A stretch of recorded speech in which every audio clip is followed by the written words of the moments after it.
E o impasse do transporte público coletivo de Teresina, que parecia estar perto do fim, pelo visto, ainda vai demorar, viu, gente?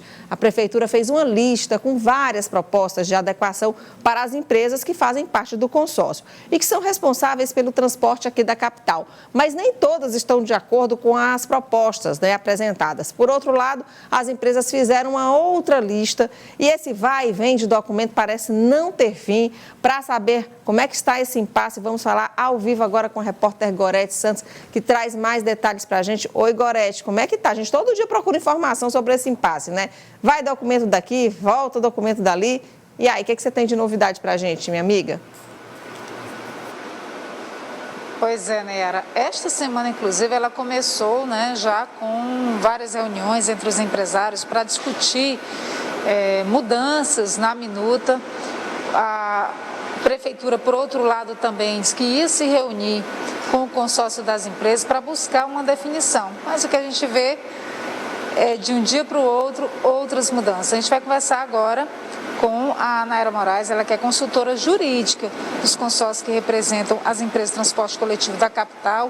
Começando então, o que foi modificado desta vez, que está provocando um novo impasse? Que pontos são esses? Bom dia. Bom dia. Nós tivemos uma minuta no dia 23 de setembro, que tinha sido produzida ao lado do secretário João Henrique, aprovada por 10 empresários, são 11 ao todo.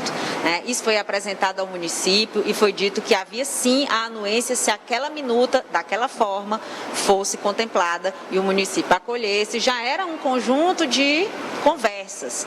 Infelizmente, essa minuta já foi alterada no âmbito da S-Trans, depois foi alterada no âmbito da PGM e, ao que se sabe, foi alterada com uma inclusão última de uma cláusula de entendimento do prefeito municipal de que, com receio do sistema paralisar, colocou que se o trabalhador parar, se o sistema parar, o empresário é que tem que se responsabilizar por essas questões, porque senão não recebe o dinheiro. Isso já em função dessas manifestações de ontem? Acredito que sim, eu acredito assim que a gente já vem há um tempo, informando que o prazo fatal está chegando.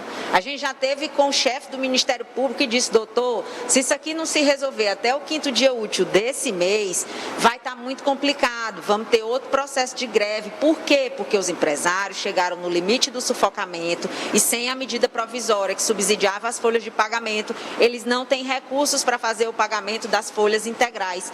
Como isso foi se arrastando, muda, vai, volta, mexe, o que aconteceu? O trabalhador se sentiu fragilizado nessa condição e ele está se colocando em posição de luta. E o empresário, ele pode discordar do direito de greve? Não pode, é um direito legítimo do trabalhador. Ele pode se responsabilizar por deixar o ônibus circulando, porque senão não recebe o dinheiro?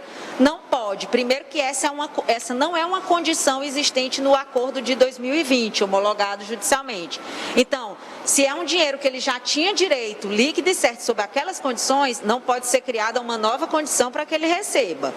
A outra questão é que não tem como, na forma prática, ele se responsabilizar por isso, porque não tem como pegar, vamos lá, 10 trabalhadores vão fazer a greve. Onde é que ele vai arranjar 10 trabalhadores para colocar dentro dos ônibus e fazer os ônibus circularem? Cobrador, motorista de ônibus tem treinamento específico, tem qualificação específica. E se eles já têm contratos de trabalho com esses profissionais, eles não podem simplesmente assumir novas obrigações trabalhistas, porque tem que deixar o ônibus rodando, porque precisa receber esse dinheiro. Então, essas situações, elas fazem com que a gente chegue em impasses, porque o empresário não se sente apto a assinar um documento que ele já não tem condição de cumprir. A partir do pagamento dessas dívidas, que na verdade é um dos principais pontos de impasse, não seria possível resolver essa questão trabalhista e daí evitar essas paralisações? Se a gente falar em relação ao débito de 2020, dentro do débito de 2020, que é de 21 milhões que não foram pagos, há ainda uma parcela de 700 mil que é voltada para o trabalhador. São direitos já garantidos por esses trabalhadores naquele acordo, levando em consideração plano de saúde, levando em consideração ticket alimentação, de alguns meses regulamentado no acordo. Se houver o pagamento, é claro que o pagamento do trabalhador é uma prioridade. Mas agora, vamos lá, faz o pagamento, paga o trabalhador. E se eles mantêm a greve? como é que a gente pode se responsabilizar? Porque o município não está querendo discutir 2021, está querendo pagar um dinheiro de 2020, mas os trabalhadores já viveram janeiro, fevereiro, março, abril, maio, junho, julho, agosto, todos os meses desse ano com débitos trabalhistas. Nós temos uma pergunta do estúdio. Nayara. Bom dia, doutora Nayara. Ouvindo aqui a senhora falar, eu vejo que são 4 pontos aí importantes. A gente tem o empresário, a gente tem o poder público, a gente tem a classe trabalhadora e a gente tem a população que precisa usuário. Então, são 4 pontas aí desse processo todo, desse impasse. A senhora está falando de um débito aí de 21 milhões de reais, né? Que já esse é um débito que a prefeitura já tem. Aí, vamos falar agora da questão dos trabalhadores. Quantos motoristas, cobradores, eles estão afastados em casa? Como é que está a situação dessa classe? Porque já começa a se mobilizar e aí já se prevê uma greve. Eu queria que a senhora analisasse melhor a questão dos trabalhadores. Quantos estão em casa? Quantos estão com seu salário sem receber? Como é que está a situação desse trabalhador? Olha só, em relação aos trabalhadores, há uma questão diferenciada, de acordo com o tamanho de cada empresa. É claro que a gente vai ter empresa dentro do sistema que tem mais estrutura econômica, que está conseguindo manter os direitos trabalhistas. Ali, uma hora consegue pagar folha, fica devendo ali o INSS, mas depois vai lá, consegue. Enfim, nós temos situações e situações. E temos também trabalhadores que não estão conseguindo receber as suas folhas, porque os empresários nessas empresas, eles já vêm sufocados economicamente, já vêm sustentando, né, o sistema, os custos com o dinheiro de catraca que não resolve a problemática e não tem mais condição econômica. Muitos deles já estão inviabilizados de fazer compras na Petrobras de diesel se eles não pagarem notas, de tirar crédito em banco se eles não quitarem outras pendências que já existem. Eles já vêm há anos se endividando para tentar honrar e fazer funcionar o sistema de transporte coletivo.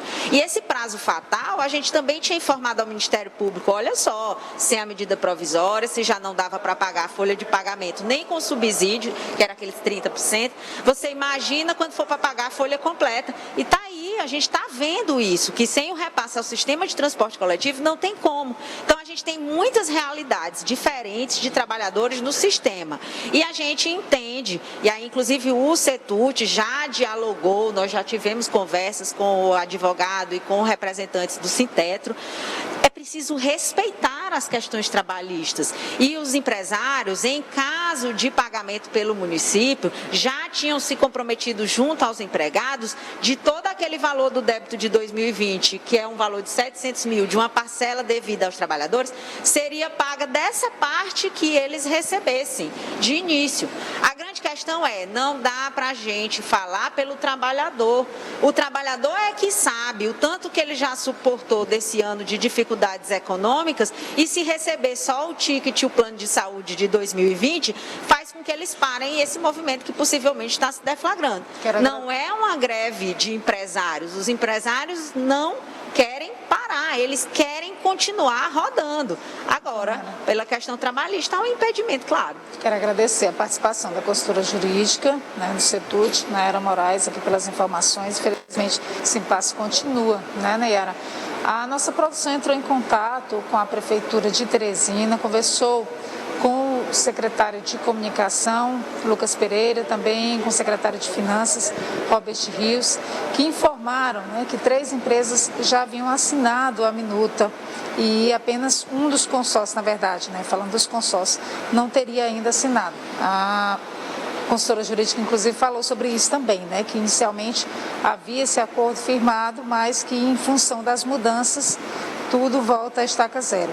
Em contrapartida, que é aquilo que a gente falava anteriormente, os secretários também disseram, né, que fizeram essa modificação ontem em função dessas paralisações e que garantem o pagamento daquele auxílio emergencial às empresas, mas desde que não haja a suspensão das atividades, que era aquilo que a consultora também falava anteriormente. Enfim, Nayara, o impasse continua.